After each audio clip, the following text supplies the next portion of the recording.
When millionaire businesswoman Victoria heard the blind street musician play, she stopped breathing. What happened next would shatter everything she believed about success, love, and the price of dreams. But first, she had to face the music that would remind her of the choice that destroyed her soul 20 years ago. The autumn rain painted silver streaks across the windows of Milan's most expensive district. Victoria Henderson adjusted her Hermes scarf and quickened her pace toward the waiting Mercedes. At 42, she was the city's most successful art gallery owner, a woman who could turn unknown artists into millionaires with a single phone call. But success had its price. The sound stopped her mid-step. Piano music, raw and haunting, drifted through the evening air like a ghost from her past. Victoria turned slowly, her breath catching in her throat.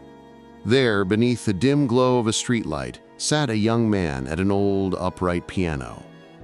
His fingers moved across the keys with impossible grace, coaxing melodies that seemed to bleed directly from his heart. He was perhaps 25, with dark hair falling across his face and clothes that had seen better days.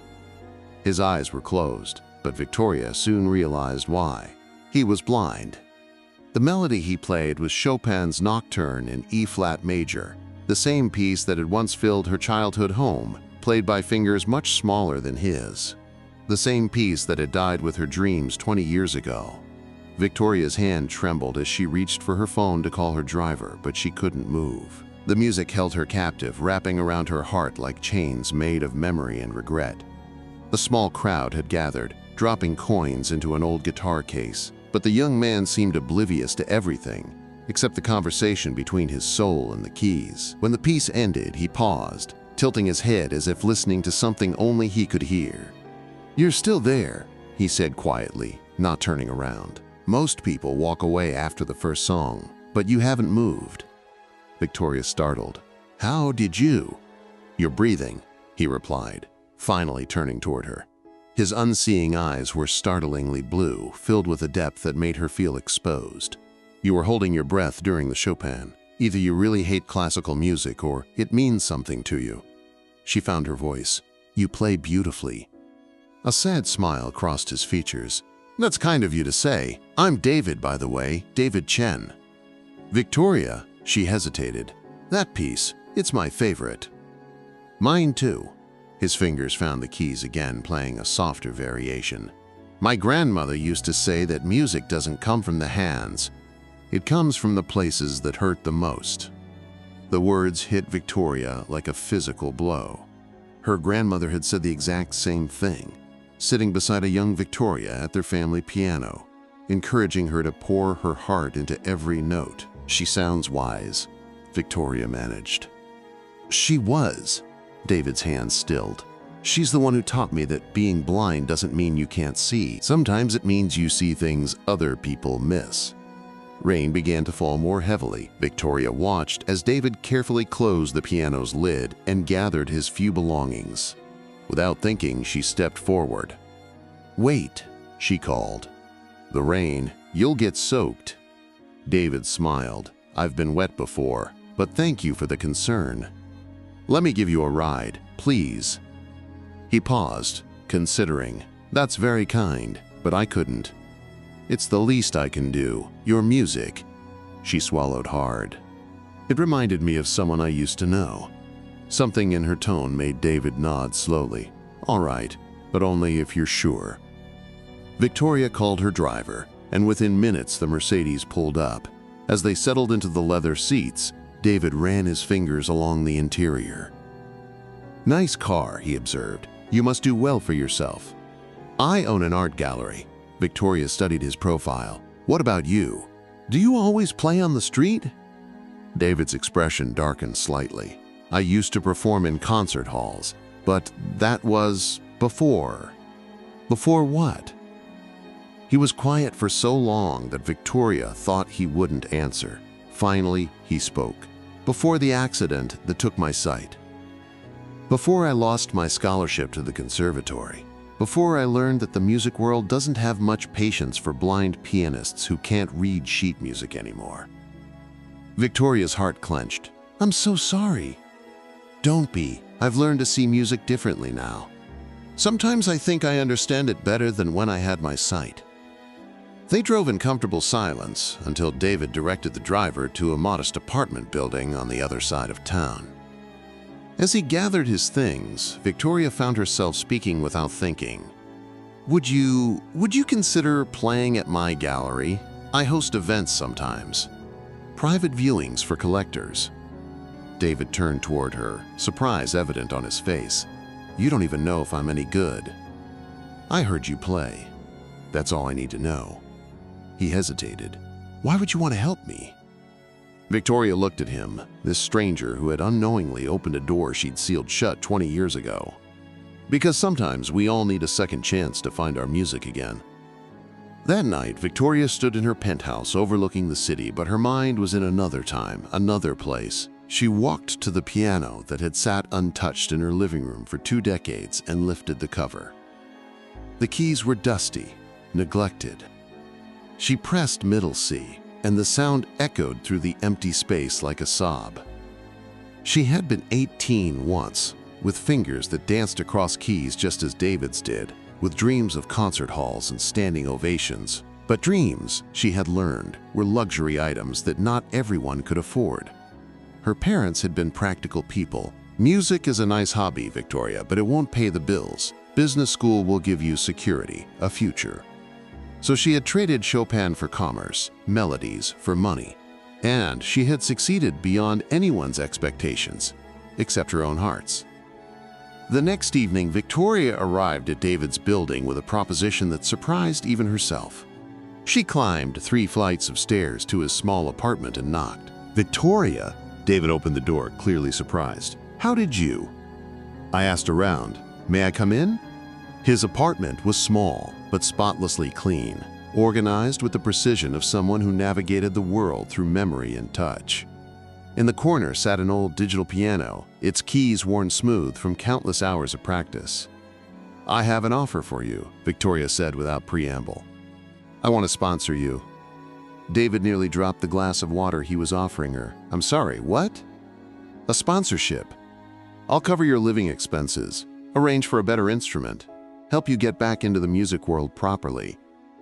In exchange, you perform at my gallery events." That's incredibly generous, but I can't accept." "Why not?" David sat down heavily, running his hands through his hair. "Because I tried that world, Victoria.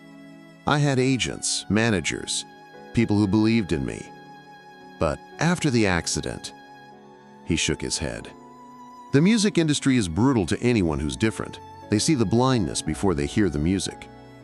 Victoria moved closer, her voice gentle but firm. "Then we changed the way they listen." Over the next few weeks, something unexpected happened. What began as a business arrangement slowly transformed into something deeper. Victoria found herself visiting David's apartment regularly, not to discuss performances, but simply to listen to him play. His music filled spaces in her soul she had forgotten existed, and slowly, tentatively, she began to play again. "Your technique is still there," David observed one evening as Victoria finished a piece on his digital piano. "But you're holding back. Music isn't a business presentation, Victoria. It's a conversation between your heart and the world." "I'm out of practice," she deflected. "No." David's unseeing gaze seemed to look right through her. "You're afraid. The same way I was afraid after I lost my sight. But fear makes terrible music." That weekend, Victoria took David to her gallery for the first time. She led him through the space, describing each painting in detail, watching as he saw art through her words. "You have good taste," he said as they paused before a particularly moving abstract piece, "but tell me about the painting that isn't here." Victoria froze. "What do you mean?" "There's a space on the wall over there where nothing hangs. I can hear the echo differently. What belongs there?" Victoria's throat tightened. It was going to be for a portrait my grandmother commissioned of me at the piano, but I never had it finished." "Why not?" She was quiet for a long time. "Because the girl in that painting doesn't exist anymore." David turned toward her, his expression gentle. "Maybe she doesn't, But maybe the woman standing here now has something even more beautiful to offer. The night of Victoria's biggest gallery event of the year arrived. The city's wealthiest art collectors filled the space, champagne glasses clinking, voices creating a symphony of wealth and influence. Victoria stood at the front of the room, her heart pounding as she introduced David. She had spent weeks preparing for this moment, calling in favors, ensuring the audience would be receptive. Ladies and gentlemen, I'd like you to meet David Chen, a pianist whose music will change the way you think about art, about beauty, and about what it means to truly see. David took his place at the grand piano Victoria had rented for the evening. The room fell silent as his fingers found the keys. What happened next was pure magic. David didn't just play music. He painted with sound. Each note was a brushstroke on an invisible canvas, creating images that spoke directly to the soul. The audience was transfixed, transported to places that existed only in the space between heartbeats. When he finished his set with the same Chopin nocturne that had stopped Victoria on the street weeks ago, there wasn't a dry eye in the room. The applause was thunderous. Business cards and offers flooded toward David, but Victoria noticed he seemed overwhelmed by the attention. Later, after the guests had gone and the gallery was quiet again, Victoria found David sitting alone at the piano, his head in his hands. "That was incredible," she said softly. "You have 3 recording offers and 5 concert bookings already." "I know." His voice was strained. "It's everything I thought I wanted." "But?" David looked up, his unseeing eyes somehow finding hers across the room. "But what happens to us when I don't need a sponsor anymore?" The question hung in the air between them, loaded with implications neither of them had been brave enough to voice.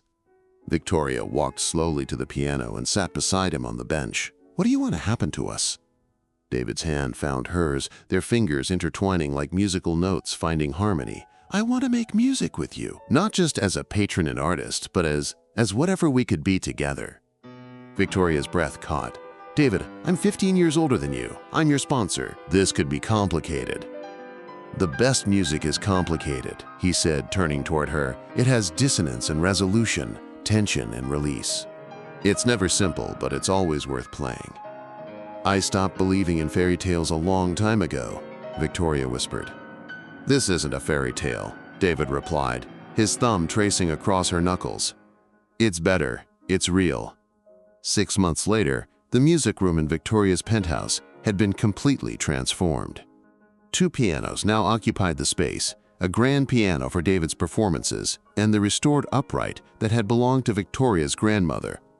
They spent their evenings there, creating duets that no conservatory had ever taught, blending classical technique with raw emotion, sight with insight, past with future. Victoria had learned to play again, not with the desperate ambition of her youth, but with the wisdom of someone who understood that music, like love, was not about perfection, it was about connection. David's career had flourished beyond anyone's expectations. Critics called him the pianist who paints with sound, and concert halls across Europe were booking him months in advance. But success looked different now. Instead of seeking the spotlight alone, David had begun advocating for accessibility in the arts, using his platform to create opportunities for other disabled musicians. "You changed my life," Victoria told him one evening as they finished playing a piece they had composed together.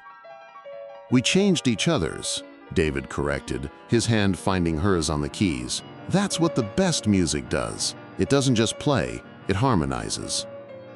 On a crisp autumn evening exactly 1 year after their first meeting, Victoria walked down the same street where she had first heard David play. But this time, she wasn't alone. David had insisted on returning to the spot, piano and all, to play for the people who had supported him during his difficult months on the street.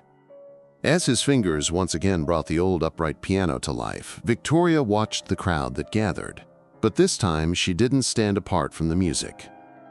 She took her place beside David on the bench, her fingers joining his in a duet that spoke of second chances, unexpected love, and the courage to let your heart make music even when the world suggests you should be silent. When they finished, the applause was warm and genuine, but Victoria barely heard it. She was listening to something more beautiful, the sound of two hearts beating in perfect rhythm. "Ready to go home?" David asked softly. Victoria smiled, looking around at the street where everything had changed, where a successful but empty woman had heard her soul calling through a stranger's music. "Yes," she said, taking his hand. "Let's go make some music." As they walked away together, the last notes of their street performance faded into the night, but the melody they had created together would last a lifetime. Sometimes the most beautiful music begins with a single note played by someone brave enough to make sound in the silence. And sometimes, if you're lucky enough to be listening, that note calls out to something in your own heart that has been waiting, silent and patient, for its chance to sing. If this story touched your heart, please like, share, and subscribe to our channel for more soul-stirring stories that remind us that love, music, and second chances can find us in the most unexpected places. Turn on notifications so you never miss a story that will move your soul.